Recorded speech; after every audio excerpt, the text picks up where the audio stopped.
Have you ever held a word in your hand and felt it slip away like water?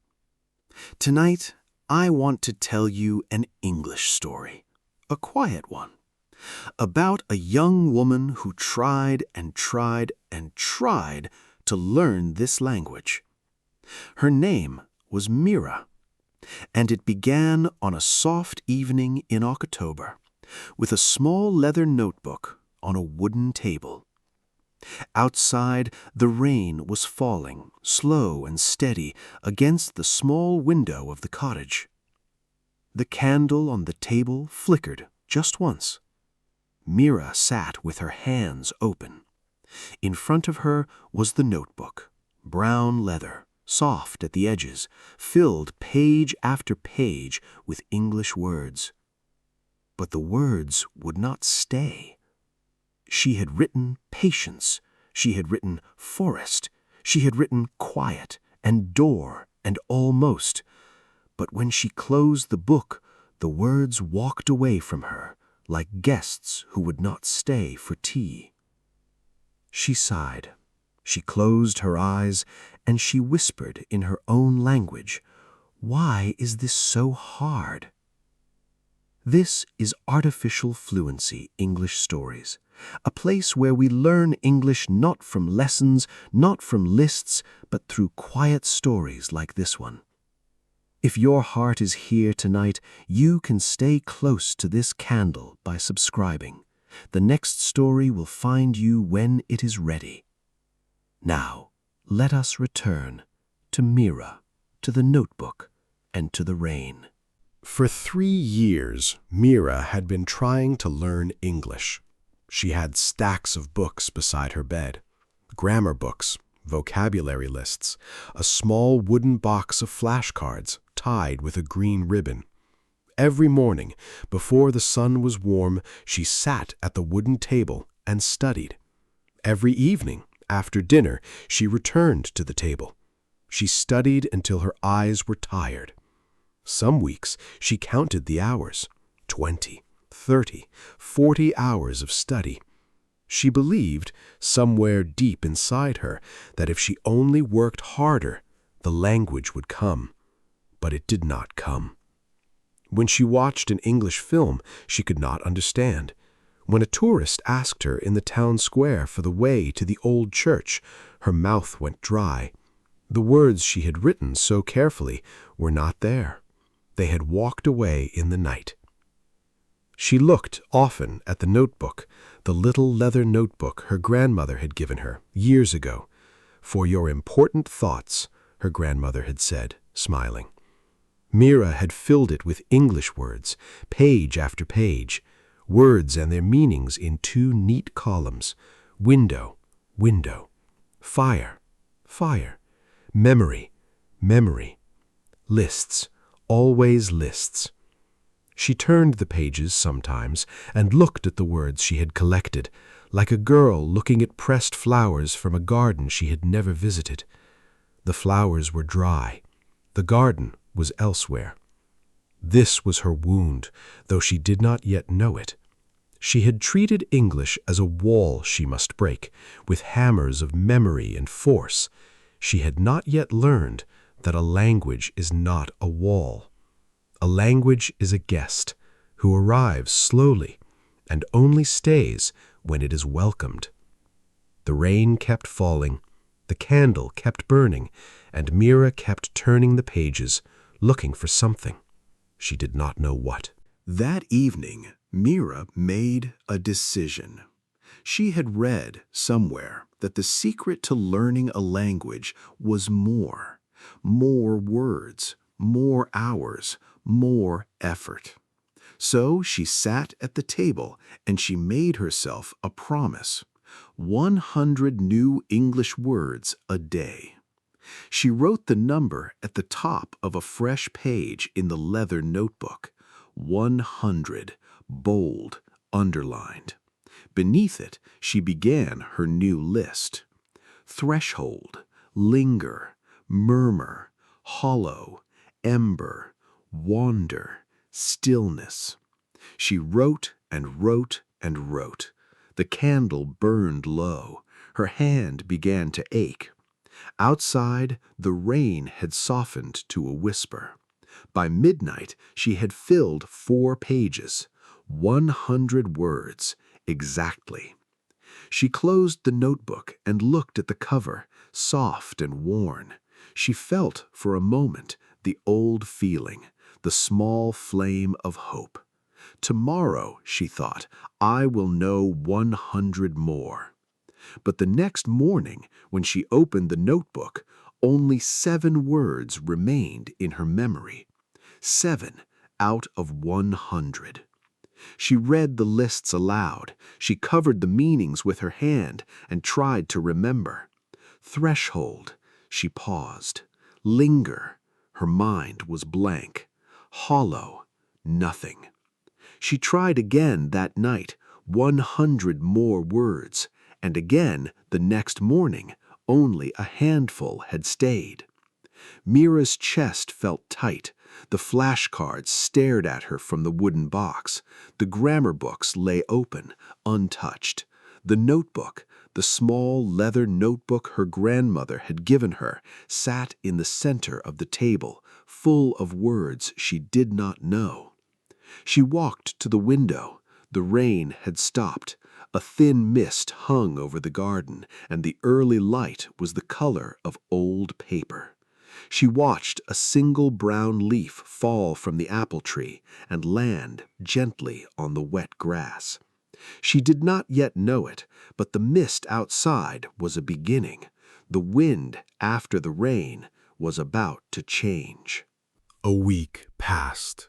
The lists grew longer. The memory grew shorter. In her frustration, Mira tried something new. She had heard from a friend that the fastest way to learn a language was to listen to fast, real English every day.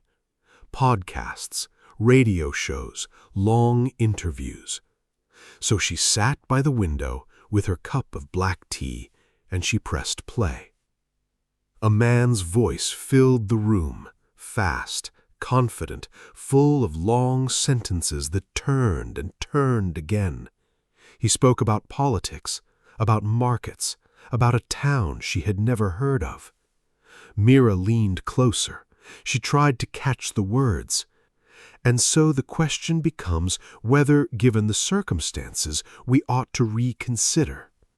She could not follow. She caught 1 word in 10, then 1 word in 20. The sentences moved past her like a train at night, bright, loud, and gone. She listened for an hour. Her heart began to race. Her hands grew cold. At the end of the hour, she understood nothing. Not the topic, not the question, not the answer. Nothing. She closed the laptop. She placed her head on the wooden table beside the leather notebook, and for the first time in 3 years, she cried. She cried softly, the way a person cries when they are alone and tired and no longer sure what they are working toward. The candle, almost finished, gave one last flicker of light. And then, into that long, quiet evening, there was a knock at the door. If your heart is here with me right now, take a small moment. Like this story. Subscribe so the next one finds you in the dark. And in the comments below, tell me one old way of studying you would like to leave behind this week. One book, one habit, one small thing that has been heavy in your hands. I read each comment by candlelight. Then we will return to her, and we will see who is at the door. Mira lifted her head. She wiped her eyes. The knock came again, 3 soft taps. Not urgent, polite, almost shy. She opened the door. An old woman stood on the threshold. She wore a long gray coat, wet on the shoulders. Her hair was white, tied in a loose knot. In her hands, she carried a small basket, and inside the basket 3 red apples and 1 slim book. "I am sorry to bother you, dear," the old woman said in soft English. "My car has stopped just down the road. May I sit for a moment by your fire?" Mira hesitated. Then she opened the door wider and gestured the woman inside. The old woman sat by the fireplace, where the embers still glowed faintly. She placed the basket on the floor. Her eyes moved slowly across the room, across the books, the flashcards, the leather notebook on the table. "You are learning English," she said. It was not a question. Mira nodded. She did not trust her voice. The old woman smiled, a small, kind smile, the kind that does not need teeth. "For how long?" "3 years," Mira whispered. The English felt strange in her mouth, heavy. "And how is it?" Mira looked down at her hands. She did not know how to answer. The old woman waited. The fire crackled. Outside, the wind was rising. "It does not come," Mira said at last. The old woman nodded, as if she had heard this answer many times in many cottages from many tired students. "My dear," she said gently, "you are chasing the language. Have you tried letting it come to you?" Mira looked up. "I was an English teacher for 40 years.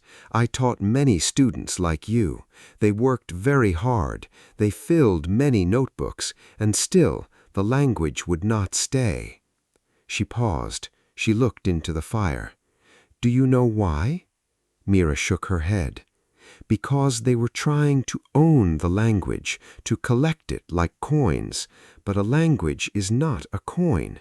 A language is a song.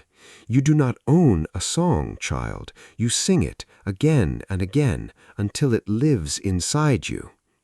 She lifted the slim book from the basket. It was a small collection of English short stories, worn, loved, the corners soft from many hands. "Choose one story, just one, a short one, a simple one. Read it, listen to it, read it again, listen again, live inside it, like a small house, for 1 whole week." Mira frowned. "Only one story? For a whole week?" "Only one," the old woman said. "You do not need 100 words a day. You need 10 words that have come to live with you, 10 true friends, not 100 strangers."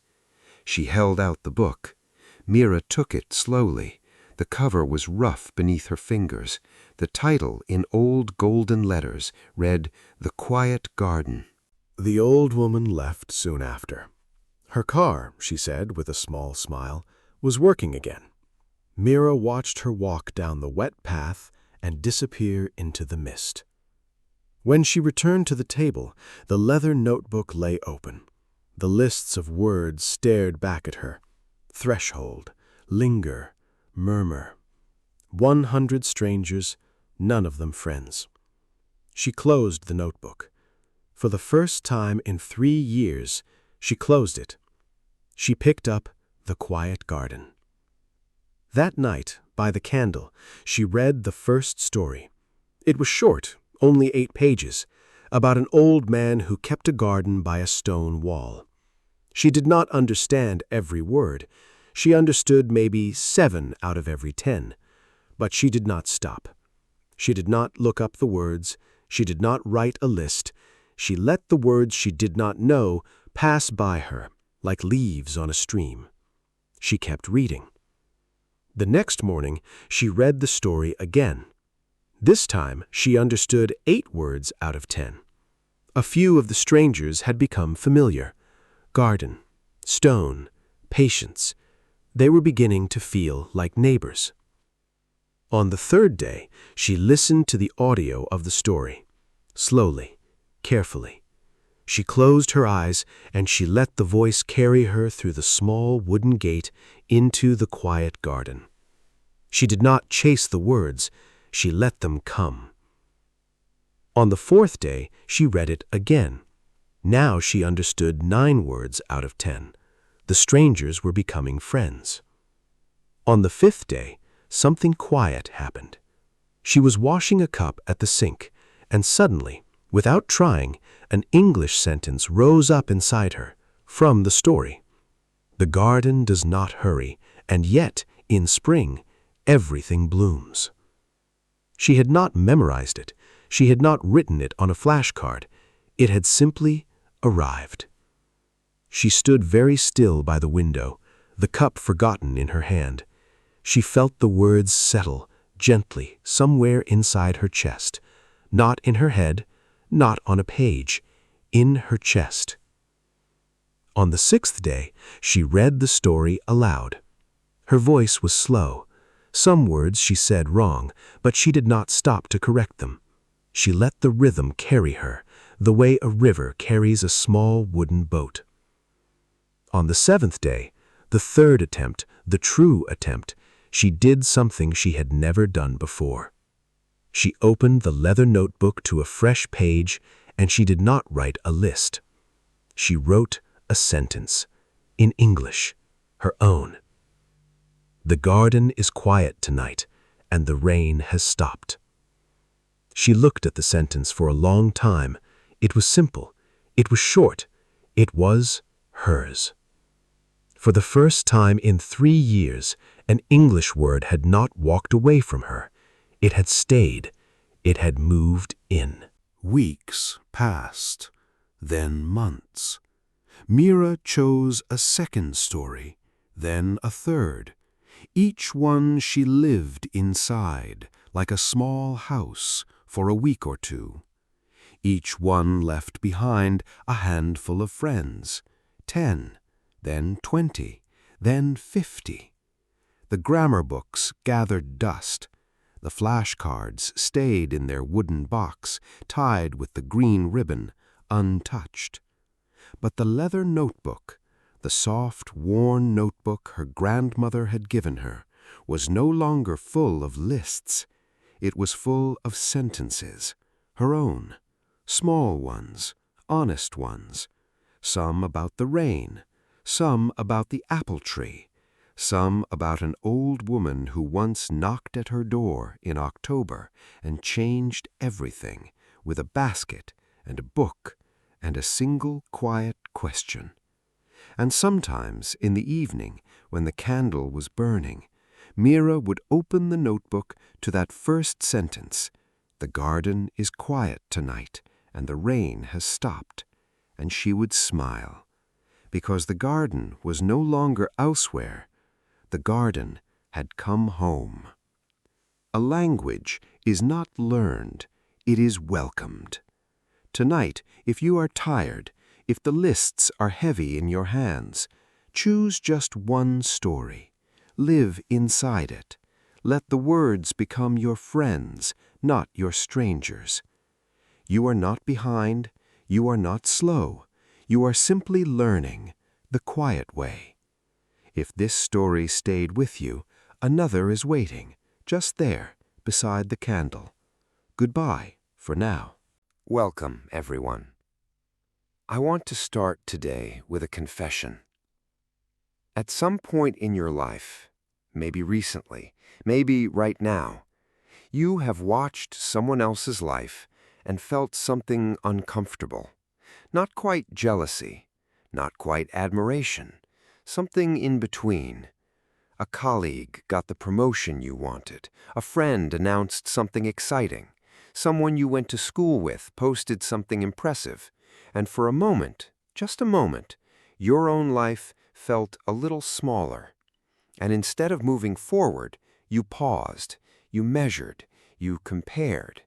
And that comparison, that small, quiet moment of measuring yourself against someone else, became the thing that slowed you down. Not the competition, not the obstacle, not the difficulty of the goal, the comparison. Here is the painful truth I want to offer you today. Most people are not failing because they lack talent. They are failing because they are running someone else's race while trying to win their own. And in the next 20 minutes, I'm going to give you a complete practical method, one that is simple to understand and powerful to use for learning to keep your eyes on your own path. Not because other people don't matter, but because the most important work of your life can only be done by someone who is fully, clearly, completely focused on themselves. Please listen until the end, because this might be the exact message your life has been quietly waiting for. Now, I want to be clear about what this episode is. This is not a story about being selfish. Keeping focus on yourself is not about ignoring others, refusing to celebrate their success, or building a wall between you and the world. It is about something more precise and more powerful. It is about learning to direct your most valuable resource, your attention, toward the one life you are actually responsible for, yours. Today's method is called the Lane Method. It has 5 chapters. Each one addresses a different reason people lose their focus, and each one gives you a concrete tool to reclaim it. If you want to learn how to stop comparing, start progressing, and do it all while absorbing rich, natural B1-B2 English, subscribe to our channel right now. We build stories like this every week. Now, let us begin. Chapter 1. The Other Lane. Let me tell you about a woman named Nora. Nora was 31 years old. She was a graphic designer, talented, creative, hard-working. She had a clear goal: to build her own design studio within 3 years. She had a plan. She was making progress, small steps, real steps. Then she saw a post online. A former classmate, someone she had studied alongside, had just launched her own studio. The pictures were beautiful, the clients were impressive, the announcement had hundreds of comments. Nora closed her phone and then opened it again and scrolled through every photo, and then opened her classmate's website, and then compared it to her own portfolio, and then looked at their client list, and then wondered why she hadn't moved faster, and then felt very quietly like she was already behind. She didn't work that afternoon or the next morning, not because she was lazy, because the comparison had taken her out of her lane and placed her mentally in someone else's. And in someone else's lane, your own progress is invisible. Your own strengths are irrelevant. Your own timeline is always wrong. What Nora experienced has a name. Psychologists call it social comparison theory, first described by Leon Festinger in 1954. Festinger observed that human beings have a deep, instinctive drive to evaluate themselves, their abilities, their progress, their worth, by comparing themselves to others. This drive was useful in early human communities, where knowing your relative standing in a group was genuinely important for survival. But in the modern world, where social media delivers a curated highlight reel of everyone's best moments all the time to a screen you carry in your pocket, that ancient drive is no longer useful. It is a trap. Because you are comparing your internal reality, your doubts, your unfinished work, your ordinary days, with someone else's external presentation, their best moments, their most polished results, the version of themselves they have chosen to show. It is not a fair comparison. It was never meant to be a comparison at all. You are not behind. You are not slow. You are simply in a different lane, running a different distance at a different pace toward a different finish line. The only question that matters is this: are you making progress in your own lane today? And that question requires your eyes to be pointing forward, not sideways. Chapter 2: The Personal Scoreboard. Measuring yourself against yourself. If comparison is the trap, then the first escape is changing what you measure. Most people measure themselves against others constantly and automatically. They have more than me. They moved faster than me. They are further ahead than me. But there is a different kind of measurement, one that is more honest, more motivating, and more useful. Measuring yourself against your previous self. Not where someone else is today, where you were yesterday, and where you are now. This is called temporal self-comparison in psychology, comparing your current self to your past self. And research consistently shows it produces more sustained motivation and less emotional damage than social comparison. The technique I want to give you is called the personal scoreboard. Here is how to build yours. Once a week, on Sunday evening works well. Open your notebook and answer 3 questions. Question 1. What did I do this week that I could not have done 6 months ago? Question 2.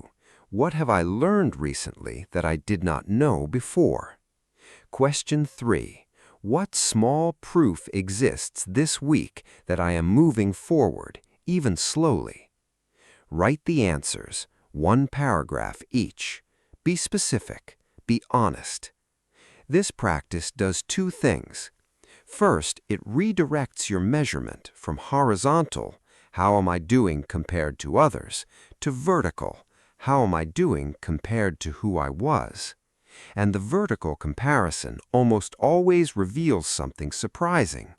You have grown more than you noticed, because growth is quiet.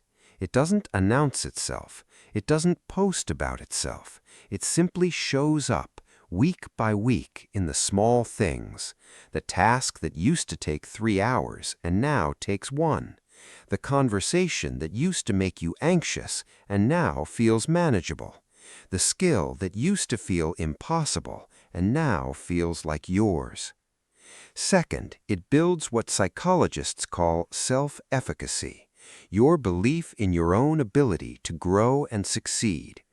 And self-efficacy, not motivation, is the most reliable engine of long-term progress. Let me tell you about a man named Eli.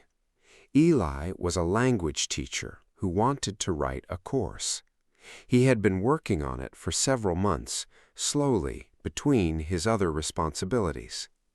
Every time he looked at other creators online, people who had already launched courses, built communities, made income, he felt his own work shrink. They're so far ahead. What's the point of this? Then Eli started the personal scoreboard. On the first Sunday, he wrote, 6 months ago, I had 0 lessons written. Today, I have 14. 6 months ago, I didn't know how to record and edit audio. Today, I do. 6 months ago, I didn't know if this idea was real. Today, it feels real. He sat with those words for a long time, and then he thought, the people I was comparing myself to also had a Sunday where they had 14 lessons and didn't know if the idea was real. He just hadn't seen that Sunday. He had only seen their finished product. The personal scoreboard gave him back his own story, and his own story, read clearly, was a story of genuine progress. Chapter 3: The Attention Audit. Where your eyes are going. Now that we understand what to measure, we need to address where your attention is actually going. Because comparison doesn't just happen in big moments, when you see a classmate's announcement or a colleague's promotion. It happens constantly, in small moments, every time you scroll, every time you check someone's profile, every time you watch what someone else is doing instead of doing your own work. Each small moment of outward attention is a moment of attention removed from your own path. And attention, like money, is finite. You only have a certain amount each day. What you spend it on determines what grows. The technique here is called the attention audit. Here is how to do it. For one day, just one, keep a simple log. Every time you notice yourself looking outward, scrolling someone else's content, checking someone's profile, comparing your situation to someone else's, put a small mark in your notebook, just a tick, no judgment, just observation. At the end of the day, count the ticks. Most people, when they do this for the first time, are genuinely surprised. Not 10 times a day, not 20, often 40 or 50 small moments where their attention quietly left their own lane and entered someone else's. That is not a character failure. That is the design of the digital environment you live in. Social media platforms are engineered with extraordinary precision to trigger social comparison, because comparison keeps you scrolling, and scrolling generates revenue for them. You are not weak for falling into the trap. You were the target. But now you can see it. And what you can see, you can change. After the attention audit, make one rule. Every time I notice myself looking outward when I should be looking inward, I redirect immediately. Not with guilt, not with self-criticism, with a simple question. What is the next small thing I can do in my own lane right now? And then do that thing. The redirect, practiced enough, becomes automatic. The outward pull weakens, and the attention that used to scatter begins to accumulate in your work, in your growth, in your direction. Let me tell you about a woman named Simone. Simone was a freelance photographer. She was good at her work, but she spent a significant portion of every day looking at other photographers' Instagram pages, admiring, comparing, wondering why her own work didn't look like theirs. She did the attention audit on a Monday. The count, 43 outward attention moments in a single day. She was quiet for a long time after counting. Then she made one rule. Every time she noticed herself scrolling others' work instead of creating her own, she would open her own camera or her editing software or her notebook and do one small thing, one shot, one edit, one idea written down. Within 2 weeks, Simone's output had doubled. Not because she had more time, because she had reclaimed 43 moments per day that she had been giving away. Let me pause here for just a moment. We are past the halfway point of our story, and I want to check in with you. When you heard about the personal scoreboard, what was the progress you had been forgetting to measure? What have you built, learned, or survived recently that you haven't stopped to acknowledge? Write that in the comments right now. One sentence. I used to, old state. Now I, new state. That sentence, your sentence, is your personal scoreboard entry for today. And if this story is helping you see your lane more clearly, please like this video now. It takes 1 second, and it helps this story reach someone else who needs it. Let's keep going. Chapter 4. The Inner Compass. leading with your own values. Here is something that most people discover too late. When you spend too long watching others, following their choices, measuring their success, modeling their path, you slowly lose track of your own direction. Not all at once, gradually. You start to want what they have, not because it fits your life, your values, or your nature, but because it is visible and praised and impressive. And before long, you are chasing goals that belong to someone else's story, wondering why the achievement, when it comes, feels hollow. This is what happens when you lose your inner compass, your personal, deeply held sense of direction based on who you actually are and what you actually value.